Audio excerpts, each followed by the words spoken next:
let's go ahead and check your classwork here. What is the probability of a spinner landing on C? If there's one C out of 8, 1 out of 8 would be less likely. It's not impossible, but it's definitely less likely that you'll land on C. What is the probability of not spinning C? Of not spinning C would be impossible. Right? There is a chance, even though we said it's not very likely, it's less likely, but it's not impossible. What is the probability of the spinner landing on A or B? So if we look at A and B here, we have 1, 2, 3. So if we said 3 out of 8, that's still less likely, because remember, equally likely would be like 50%. So anything less than 50% is going to be less likely.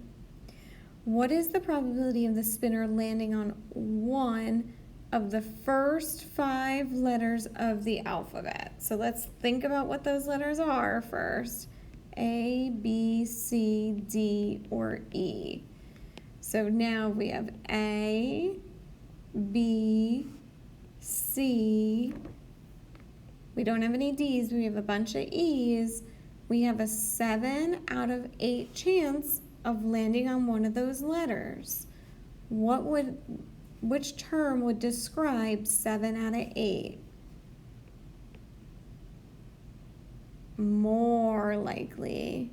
We have more likely of a chance of landing on one of those letters. Now let's look at our question here. Are you more likely to spin a vowel or a consonant?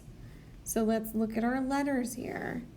How many vowels do we have? 1 vowel, and E is a vowel. So if we count up all of our vowels, we have 5 out of 8. If we count up our consonants, we only have 2 out of 8. So what are we more likely to spin? We're more likely to spin a vowel because there's a 5 out of 8 chance of landing on a vowel. Okay, let's take a look down here. 8 cards are marked with 3, 4, 5, 6, 7, 8, 9, and 10, so that there's exactly one of those numbers. If a card is picked without looking, let's look at our probability. So let's first describe it in terms and then do our fraction, decimal, and percent. If we're looking at the 9, there's only one 9, so the fraction would be 1/8. Now that you see the fraction, we can easily see this would be less likely. We are less likely to land on an 8. What did you get when you turned 1/8 into a decimal? You should have gotten 0.125 here. And remember, to go from a decimal to percent, we move that decimal 2 times because it's like we're multiplying it by 100.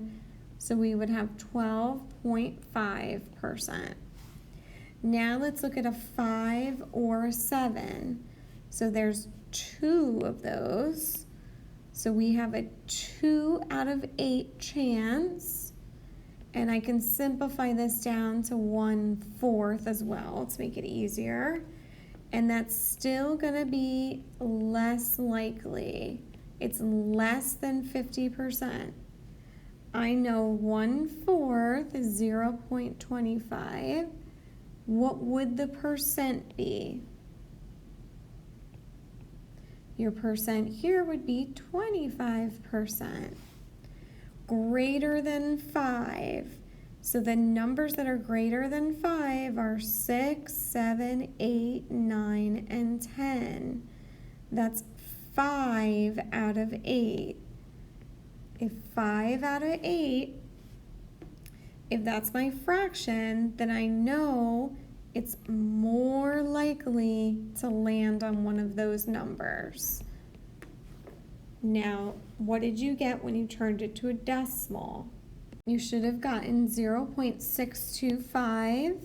And remember, we moved that decimal 2 times to get 62.5%. Less than 3.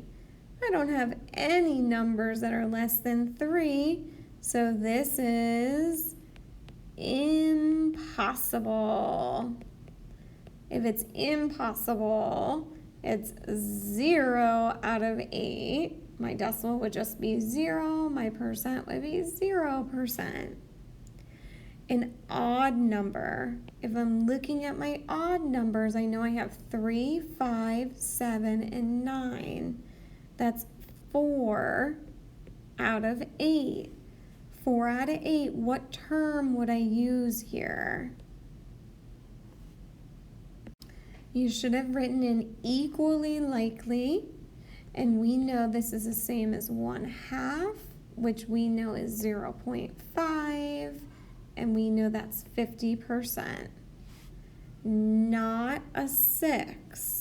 So if I'm looking at not a 6, I have 1, 2, 3, 4, 5, 6, 7.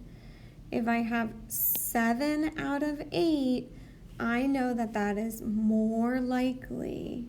When you divide, we get 0.875, and that as a percent would be 87.5% there. Let me erase it so you don't get confused.